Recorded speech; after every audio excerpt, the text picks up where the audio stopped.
From TV shows like Finding Your Roots to ancestry websites to companies offering to analyze your DNA, learning where we come from has never been more popular. And it sent our next guest on his own journey of discovery. Author A.J. Jacobs put it all in his fascinating and funny new book, It's All Relative: Adventures Up and Down the World's Family Tree, published by Simon & Schuster, a division of CBS. A.J., welcome. Thank you. What set you off on this adventure? Well, a few years ago, I got a very strange email from a guy, and he said, "You don't know me, but I'm your 8th cousin." And I figured, okay, he's going to ask me to wire $10,000 to Nigeria, right? But it turns out he was legit, and he's one of these people who are building the biggest family tree in history. Literally millions of people in dozens of countries, all on the same tree. And it just blew me away, because I always thought genealogy's kind of stodgy, a little dull.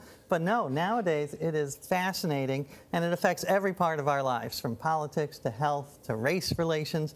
So I thought, this has got to be my next book. Yes, and I actually am working on a book that touches on many of the same ideas, so I'm particularly fascinated in what you found. AJ, at one point you tried to have the biggest family reunion in history, and in turn the event you created was called the Global Family Reunion.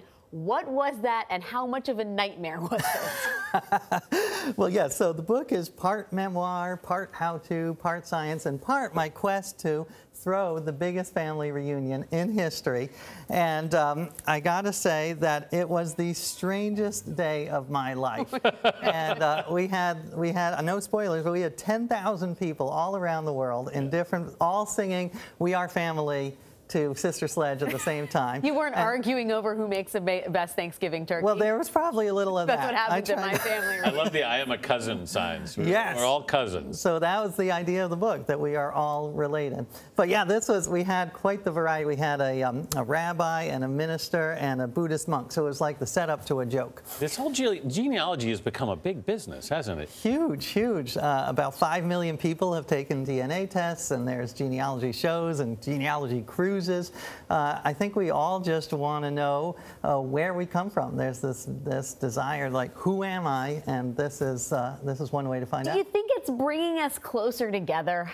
Well, my hope is yes. That is part of the book, is that once you realize that we are all cousins and that we share 99.9% of our DNA, that maybe we can, and there are some studies that give me hope. There's a study about how when they showed Palestinians and Israelis how closely they're related, they were kinder to each other and more willing to negotiate. So that's the idea that, you know, our parents always said, we're all one big family. Right. Now you can see it. Now the science is there to show. Well, and who were you related to? Who were your cousins? Well, pretty much everyone other than us. Yeah. But what I loved is it was like the ultimate social network, because you could reach out. You know, I would call Daniel Radcliffe and I'd say, "This may sound weird, but I'm your second great uncle's third cousin. Would you do a solid?" And did he respond in Shockingly enough, some of them did. Some probably got restraining orders, but some responded. So I got, you know, for the book, I interviewed everyone from David Blaine to George H.W. Bush and Daniel Radcliffe. And,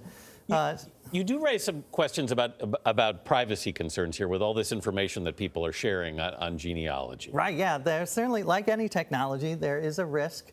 So in the future, hackers may get all of our DNA, and it'll be like that movie Gattaca, great movie. But I think that the benefits outweigh the risks, and these companies are doing their best to keep it private. You took a number of tests. Did they all return the same results? Well, it's funny. I mean, first of all, it turned out I am Jewish, so that was not... You got confirmation on that? You got confirmation? Well, one said that I was 2.5% Arab, so I was like, I have the Middle East conflict in my body. In your body. So that was one said that I was 14% Scandinavian, which I was very excited about. Yeah, but you know, some of those data sets can be a little bit funny. Absolutely, Alex. Which you can read about more in my forthcoming book. There you go, I can't wait. Well, they are getting better. The more data they have, the better they get. But yeah, as of now, there's A.J. Jacobs, we're related. I knew it. Thank you, cousins.